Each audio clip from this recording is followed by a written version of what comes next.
because I don't want to go backwards. I want to keep going forward. Together, that's exactly where we're going to go. God bless. I'm Steve Walters. And I'm J.R. Ross. And this is Rewind, Wisconsin's Eyes summary of this week in the Capitol. The bad news came Wednesday morning, JR. Everybody had been hoping there would be this, to use Gordon Hint's term, pot of gold. Mm-hmm. Bob Lang said no new money for school aids to ease the cut in the UW system, no diversion from the general fund to the transportation fund, no money for anything. In fact, let's read one sentence in Bob Lang's report.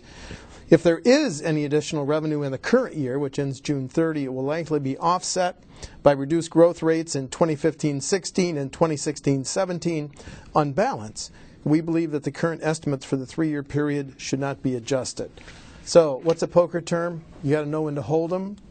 Well, here's the thing. I mean, everybody focuses on no new money, but really, fiscal growth is on target in January. So, you should have budgeted or thought, okay, this is what we're going to have.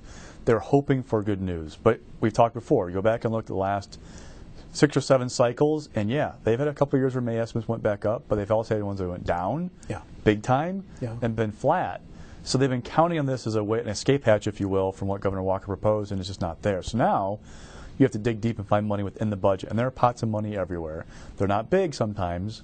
There's one big one they're going to pull where the school levy credit, which we all know in our property tax bill, this is total budget wonkiness, but the way the governor funded it, we made 2 payments in 1 fiscal year. Yes. Different calendar years, but 1 fiscal year. By moving that payment, the second one, off by a couple of weeks, you grab $105 million in this biennium. So there's room there. You do, but you push off that tax credit payment until the next biennial budget cycle. That's to do with next budget. 2017, 2019. What do they call that up on the Hill? Kicking the can down the road, accounting trick, accounting gimmicks. Go ahead. So, but you push that money off. They grabbed $15 million yesterday from the Confluence Project in Eau Claire, which broke Chippewa Valley hearts up there. Governor Walker, back in January, or whenever announced it, said you'll have to lobby hard for this once they put it in the budget. Now, what's different is it was a pure earmark of GPR. It was not in the building budget, kind of a different way to do things, if you will. It really was. It wasn't a building project. It almost amortized over a long period. Put it on the platter of here, grab me. Yes. So there was that. Then there was $5 million here, and they found a way so far to pull together some money. That ending balance can be massaged, if you will, at the end. So they'll find some room, but there's not that. We've talked before. Maybe be $250 million or $400 million. That's not going to. Their eyes got bigger and bigger. But let's look at the numbers in Lang's. He didn't change the numbers, but he said what he said in the current year. Revenues are up 3.3%, but by the way, we projected 3.7, so there's some shortfall there potentially. But then he said in the next fiscal year, 2015-2016, an upper of 4.7. Is that too optimistic, man? That is a high number. If you're a budget geek, and I am, read Lang's letter and talks about the national economy slowing. Softening. So that would be a warning sign. If you were a lawmaker right now on the Finance Committee, that's not your problem right now. Right now your problem is, how do I close that gap for K-12, the cut that Walker proposed, and balance this budget and get out of here in a month? But your problem next year might be, okay, those projections fell short because the economy has slowed more. Yes. Now we have to do a budget repair bill. Right. Or the Walker administration would say, we can find ways to save money without doing that. But there could be an ominous sign, if you will, of what's going to come another year from now. Yeah, and let's look at a couple of responses from legislative leaders. Speaker Voss said, for those of us who have been crossing our fingers and going to church on Sunday, it didn't work. We'll figure a way to make it all work out in the end. They're not going to raise taxes. They're going to do some of these additional tough things. But Lena Taylor, what did you think of her line? Earth to Walker, it's not working. We know it's not working. She uses the Earth to Walker, saying that he's not in the state. He's campaigning for president. There are a couple of sessions Democrats have on joint finance. One of them is Governor Walker is not here, not engaged, and he's turned over leadership of this state to his staff and basically abandoned it. I mean, everything we talk about at joint finance, it seems like, is Governor Walker, where is he? Why is he not here? Why is he not engaged?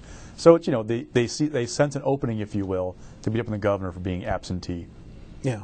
One thing, though, you and I heard both GOP leaders in both houses saying, we're seriously considering raising that $75 vehicle registration fee. It hasn't gone up since 2008. But when he talked to reporters, was it just yesterday? Yes. Okay, I think he again said no gas tax increase, and he also said, I don't favor raising the registration fee. He called it a tax. But don't you think he's on the verge of getting outflanked by Republicans who will say, okay, we understand you don't want a gas tax increase. Neither does Senate Majority Leader Fitzgerald.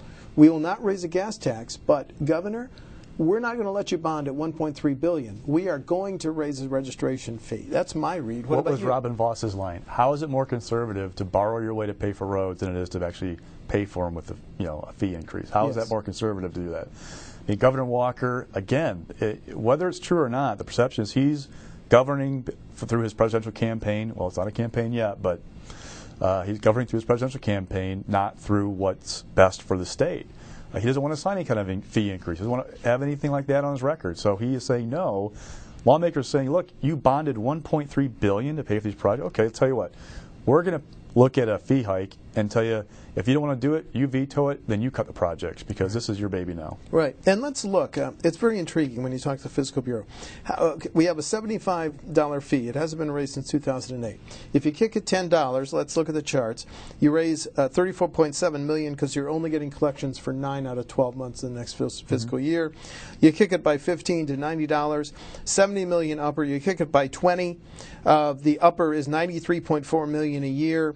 If you kick it to 25, which I think is the biggest they could ever conceive of getting away with, a 1/3 increase, you would raise $116.7 million a year. But the governor recommended bonding of $1.3 billion. How much would a registration fee increase of $25 actually help them? A little bit, but not a whole lot. I mean, it does get rid of some of the bonding in the budget. Yeah, I get the sense they want to get back to where they were bonding in this current biennium. $991. Less than $1 billion. But do you remember when Nygren said, Transportation Secretary Gottlieb, what would an $800 million bonding? And then Gottlieb said it delays major projects all over the state. Excuse me, I interrupted. No, I mean, but yeah, they want to get down under $1 billion. They want to be under what they were before. I think they would love to be at $800 million, but can they get there? No. Here's the problem. I think Fitzgerald said, I haven't checked this number, during his news availability this week, the zoo interchange is eating up 40% of our dollars right now. Yes. Okay, so you're not going to put out the zoo because that is a major project that is tying up major traffic in Milwaukee, has to be done in their minds. So where do you go? Well, outstate Wisconsin. Well, outstate Wisconsin says, hey, we've watched you do the Marquette, I-94, now the zoo. Where's our kick at the cat, if you will? I-90, the expansion from Madison down state line, I don't get the impression that's going to happen anytime soon, if this is the fiscal picture we're looking at. So where do you find those projects? That's going to be the thing. There might be a couple where locals will say, we don't really need it right now. Yeah. These will be easy pickings, but there might be some tough choices of really putting out some real priorities, if you will, for certain lawmakers in the Capitol. Well, I was also struck, I went back to the Fiscal Bureau, I said, okay, our annual registration fee is $75. Let's look at it in comparison to our neighboring states. And we have a graphic on that. Illinois, $101 per year, but Iowa, Minnesota, and Michigan depends on the age of your vehicle, the cost of your vehicle, and a lot of other factors. When I was in college in Indiana, I got a used car for $12,000 and paid $448 for my first license plate. $441 to register it for the $448? No, $484. I won't forget, $484. I almost dropped my pants right there at the registration date. But that was different. Now, Indiana had a big rebellion against those high fees.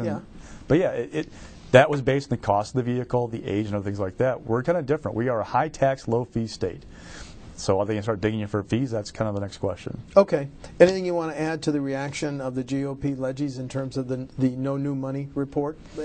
Anything else you heard? K-12 is going to be first. We're going to find a way. Some Republicans want to find a way to pare back the UW cut. Not sure how they get there. Fitzgerald was fairly like, hey, they've got money. They can figure out a way to make this work. So that'll be an interesting debate. He said the New Lang report makes it, quote, difficult, close quote, to ease back on that $300 million cut for the UW. Another interesting thing was the voucher expansion that Walker's talked about. Yeah. Voss said it's very difficult to expand choice statewide the way because what he wants to do is, if you're a kid in Beloit and La Crosse and Stevens Point, the aid that would follow you normally to that district, you'd pool it and then give out equal-sized vouchers to every kid who applies. The choice folks will tell you that's not enough to fund these vouchers for kids. And what's going to happen? Voss said the governor's plan for funding that expansion doesn't work, and they have to come up with a different plan. Fitzgerald, though, said that sole priority of his caucus to expand it statewide. It's less than 1% of students statewide in his mind. It's not something that it's reached a critical point, if you will, that it can't be done. So another interesting to watch with the money available. One of the most interesting non-budget things this week, JR, was the drama over prevailing wage. You and I were both in the Senate parlor when Senate Majority Leader Fitzgerald was asked about that. His response, would you call it a chuckle, a snort? What? It was the Fitz chuckle, yeah. A Fitz chuckle? Yeah.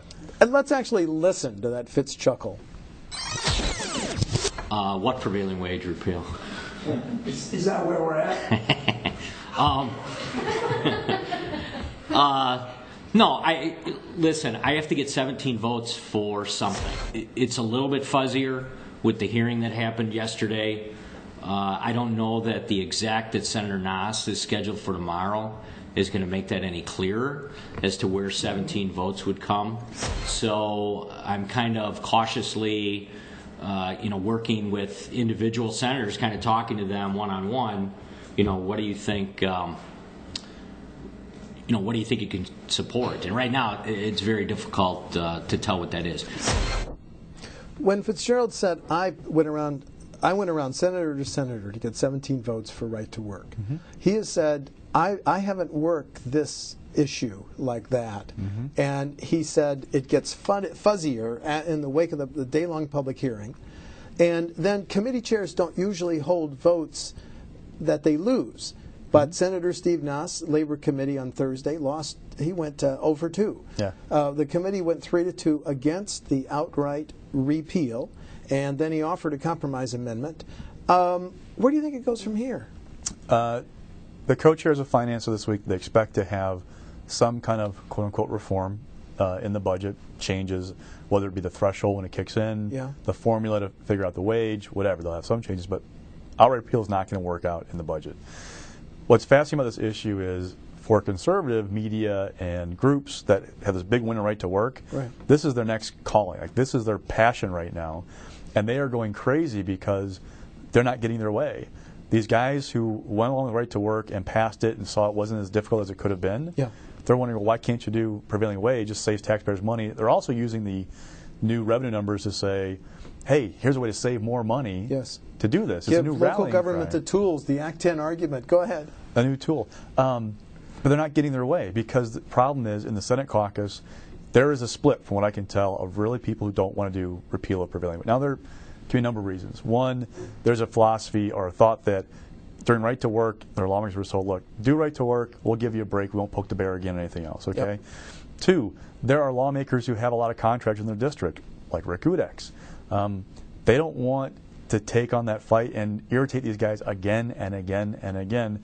No, by the way, road builders happen to be impacted by prevailing wage, are big donors, Republicans. There's also that relationship to worry about. So there are all these factors that they're taking into consideration, saying, and two, philosophically, some guys don't want to repeal prevailing wage. I mean, there are arguments to be made for why to keep it. So they're saying, no, Nass is trying to force this issue by holding the hearings. It's not the way the Senate does things usually. It's not like the Assembly where Nass came from. It is a different body, if you will, and how it operates. By forcing the issue, Fitzgerald is saying, you're making it harder for me to get anything done on prevailing wage because guys are saying, this is the way it's going to go. I don't want to deal with this. I don't want to be part of this debate. Okay, you mentioned Steve Nass. He's new to the Senate, and we just got another new senator. Dewey Strobel. Arch conservative, Dewey Strobel. How much trouble will Nass and Strobel cause Senate Majority Leader Fitzgerald on this prevailing wage issue, JR? Well, I get the impression that for Nass and Strobel, this is like, they're not worried about stepping on toes, if you will. They care about this. They want to push it hard, and they are, on a mission to get it done. But that's not how the Senate's operated recently. And you've got much smaller room for error in the Senate than you do in the Assembly. You have 19 votes right now. Farrell's going to resign, in June. But you can lose 2, and that's it. There are more than 2 people, from what I can tell, in the Senate who oppose a full repeal of prevailing wage. So you can put it on the floor if you want to. They're not going to vote for it. And most leaders don't put a bill on the floor that they know is going to fail. So why put your members who may be squishy about it in a difficult position of voting on the floor on a bill that wouldn't pass? Especially Udex, who is up November won by 600 votes last time around in a presidential year. I mean, there are lots of reasons why Fitzgerald is hesitant about this. Now, they may be able to find a way to reach an agreement on some kind of, again, reform. What it's going to look like, I don't know. But NASA's reform is not going to happen from what I can tell right now. Okay. It's just a fascinating issue because it cuts among GOP senators and reps so many different ways. Moving ahead, let's consider what's on the Assembly agenda next Wednesday. First of all, they're going to accept a compromise that will raise the speed limit on interstates and major 4 lanes to 70%. It's intriguing when you look at the Fiscal Bureau note from the Department of Transportation. We will go to the 70 miles an hour first on the interstate highway system, including U.S. Highway 41, which will eventually be converted to an interstate highway, and U.S. Highways 51, 53, and 141. So there's going to be wide acceptance of that. That's going to be on the governor's desk at this time next year. Will no longer be an island, if you will, for speeders. Right. Yes, but let's look at what's going to take up the most time next Wednesday. Want to limit food stamps. You can't buy, what is it, lobster and shrimp? Shellfish. Various. I mean, they're trying to force you to make healthy decisions, if you will, with your food shares. Wow. Here's the problem: the grocers hate it. Yes. Because they have to retool all their software to know what's accepted and what is not. Millions. There have been some notes of $55 million. That one, don't believe that one. So that's been debunked. Millions of dollars to do this. It passed the Assembly last session, died in the Senate. The grocers and others will fight like heck in the Senate to knock it down, prevent it from happening. Republicans very much believe in the philosophy behind the bill of limiting what you buy with food shares and making it be healthy choices. Well, implementation is a problem. One follow-up question on that: the millions that it will cost retailers, the taxpayers going to pay that, or the retailers going to make us consumers pay it?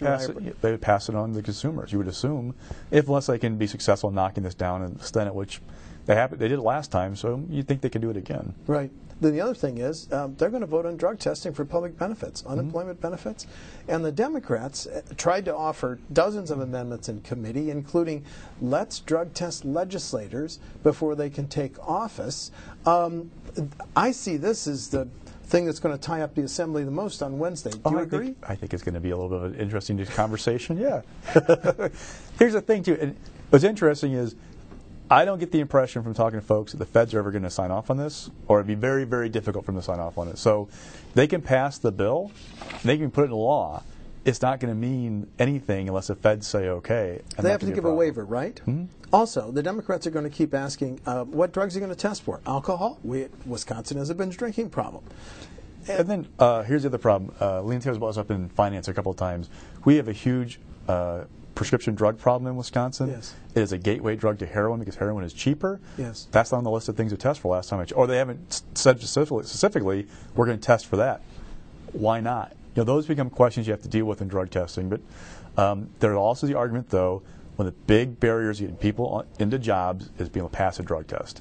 If you can't pass a test, you can't get a job. Why shouldn't we help people get through that and get into a job? There are 90,000 open ones right now they keep talking about, state website. So that's for Republicans, they really want something like this done to try and create more opportunities, if you will. But my understanding is if you're on unemployment benefits and you fail a drug test, then the state will pay for a treatment program, but only once, right? Isn't that your understanding? You go through a screening first, so you're not guaranteed to be drug tested at all.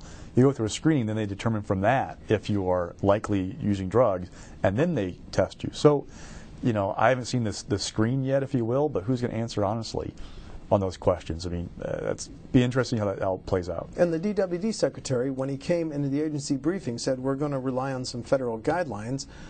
But that's kind of like nailing Jell-O at this point, isn't it? And the other thing is lawmakers keep saying, where are the details? Where are the details? They keep saying, and this is not just in DWD, but in health services with the drug testing, those programs, they keep saying, we need your permission for the waiver, then we go to the feds, then we work it out, trust us. It's a hard sell sometimes with state lawmakers. Yeah, it really, really is. Okay, time for, we didn't do a weekly update on the presidential campaign of Governor Walker. But and I want to do the lead in here. Here's what The Hill said. Wisconsin Governor Scott Walker has hit a bump in the presidential race as new candidates have crowded the field, as national numbers have faltered. Some air has come out of the Walker balloon. That's not me saying that. That's The Hill. A Quinnipiac University poll released on Wednesday still shows him with a big lead in the Hawkeye State, 21%. He leads Rubio, but Walker's support has fallen in Iowa. Give us the update. Remember that airline commercial of you want to get away, something bad happens at work, and you want to jump on the airplane? Just before we came on the air, Walker says, I'm dropping my plans to merge WIDA and WEDC. Yes. And DFI and DISPUS. Minutes after a critical audit of WEDC. So WEDC is not following its own policies. Again. The budget is not in great shape right now. They are remaking it line by line right now in the Capitol. The transportation fund is a huge issue, and this tension we've talked about between Republican lawmakers and the governor, it may be most tense, if you will, on transportation because they feel like you didn't fix the problem. You're making us bond for these roads, and now you're saying a fee increase is a tax. What is going on? There is really, really, really a divide right now between Republicans and the Capitol in the executive branch and legislative branch, and that is going to be fascinating to watch as it plays out in the next few weeks. Now, and also, right as it hits the fan, Governor Walker is going to South Carolina tomorrow and then Israel for 5 days. That's right. The lawmakers are thrilled, by the way, that they're trying to piece his budget back together, and he's off in Israel. Okay. Or will be off in Israel next week. So a little bit of a tough road back home right now. Well, at one point he said there would be a little bit more extra revenue to spend, and now there's zero extra revenue. So does the new LFB report hurt him nationally? It's I harder. haven't seen any stories that says that it does. It's harder to sell the Wisconsin turnaround, if you will, if this is what's going on. Now, I mean, still, remember, the revenues were solid, right? They didn't revise them upward from 3 months ago. That money was there. But there are little things like Governor Walker said this week that we will make education whole. Well, you ask Republican lawmakers, they'll say, well, why didn't you make it whole back in January when you were planning this thing? I mean, what's going on? Again, just there's much a disconnect, if you will, between Republicans and the legislature and the governor's office. Okay, and one more thing before we get into the WisPolitics stock report. Implications of the No New Money report on the Bucks Arena, because the governor said that's now in the back burner. So what's your gut tell you on that? You know, it hasn't been about state money. It's been about local money. Yeah. What can the city give to this City thing? and county. So I think I get the impression it's more about the city right now. Because remember, the state money is all, you borrow through BCP, the Board of Commissioners of Public Lands. You repay it with these jock tax or whatever you do with the state share, but it would go through the locals. Well, how do you fund at local level? Might they require them to use their shared revenue for it? Might they force the issue, allow them to raise local revenue? All these ideas are floating around. I get the impression that the talks are progressing. There's no clear answer just yet, but they're getting there. I think they're moving forward, I guess. Well, okay, what about the signal? Potential signals that the governor was sending, saying in light of the Lang report, it's on the back burner. Was he telling city and county come up with more? Was he telling the owners Then he said, well, past owner he Cole said to something come up like with the more? owners don't need to necessarily pony up more money. It's kind of a conflicting message. He also said, back burner, but we could have a deal in the next couple of weeks. So, okay, when I get back from Israel. Okay, stock report rising. the abortion debate. We I'm got glad. our first real. Thank you for getting into Our this issue. first real social issue being teed up for us to kind of watch in the Capitol. Yes. Senator Lazick, Representatives Krieger, Yep. Sanfilippo, and Ballwig. Go ahead, talk Now, about their bill. This bill would ban abortion after 20 weeks. Right. As far as I can tell, there's no exception for rape and incest, which is a big deal. The only A lot exception of is monikers. medical emergency. Yes, Go ahead. as a fine state statute. Governor, now let's talk president politics first. Governor Walker had a little bit of a softness, if you will, on his right flank when abortion came up a month or two ago, and said, I will sign a bill when it reaches my desk, not if, when it reaches my desk, to ban abortion for 20 weeks. Now that's unusual for Walker. He always says, I'll look at the bill once it gets to my desk. He almost never commits to something, so that was interesting. It was all spurred by last fall. He was in a tight race at the time with Mary Burke, did this ad, which he talked about the legislation that was approved that required, for clinics to have local admitting privileges, or admitting a local hospital to perform abortions, and also required ultrasound before one was performed, right? Talked about it in very soft terms, leaves the decision to a woman and her doctor, but it protects patient safety, very soft language. He went on Fox News and gave an interview about abortion, and again had kind of some confusing comments, and he came out right after that with, boom, I want this bill, right? So he's pushing for that to kind of show his credentials to go nationally. In the state, You've got a huge majority in the Assembly. You've got 19 in the Senate. You do have very conservative pockets in both those caucuses that will sign this bill as it is. The question is, can you move it to the entire caucus without the exceptions for rape and incest and life of the mother? Those will be things to watch. Yep. Now, there are people who are going to argue from the pro-bill side, say, hey, at 20 weeks, they can feel pain. We shouldn't have any exceptions for anything. If they had made a decision, they should have made it before then. You'll hear that argument.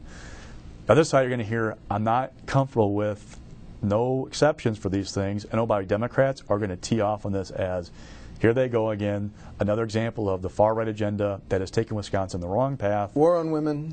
We should be talking about the budget and schools and our parks and everything else, and they're talking about this stuff. So it's going to be a very, very tense discussion in the Wilmington Capitol. Yep, I'm glad you raised that. Mixed. Howard Marklein. So first-term senator, Southwest Wisconsin. 6 months ago, this guy is a conservative hero. He took over the seat that this, rhino Dale Schultz had, and now what does he do? He votes no on prevailing wage repeal. And these conservatives are like incensed. What is this guy doing? He's acting on. He's not following what we want him to do. Well, as some people say, he's voting his district. It's a district that is not hardline conservative. It is very much a swing to lean Democratic district, top of the ticket. This is what he's supposed to do: represent the people he, elected him. There are those that think, hey, he should be voting his district, yes, by representing the local schools who would save money and the local government. So it's this fascinating dynamic of a guy who got elected with the conservatives cheering him on. Now he's not following what we want him to do. What's going on? Well, he's a forensic accountant, and that's a background that always intrigues me. So he's a good choice for mixed. Falling. What do we have for falling this week? Dane County. Dane County. Oh, yes, thank you. You're talking about the Marklein Amendment? Oh. Tying their hands? Go ahead. Look, Republicans Capitol don't like Dane County. Let's be honest, right? It's too liberal, too progressive, too this, too that. Remember when, who was it? Was it Grothman went crazy about the bike lanes that had the green paint at the end of the lanes, give bikes priority at stoplights? Yeah. I mean, it's just one thing after another. They just do not like what's happening in Dane County.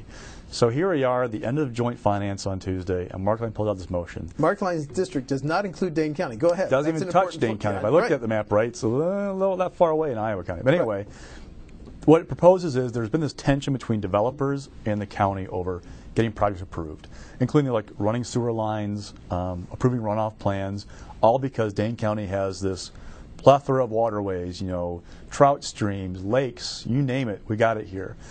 And they're saying, you guys are taking too long to approve these things. We're going to create this new window. Yep. You have to do things. And by the way, we're going to limit your subunits, from having being contracted with by DNR to weigh in on this stuff. Right. So it's basically a slap at Dane County saying, we're going to tell you how to do things. You're not on your own anymore. Yeah. You are an instrument of us, the state, and we're going to tell you how to do things. And by the way, I don't think they're done with them yet. There may be more things coming in the budget where they either restrict or limit or pull back some stuff that Dane County can do in terms of development because they're frustrated. Builders, everybody else, others, I should say, about the pace of things in Dane County. What's its reputation?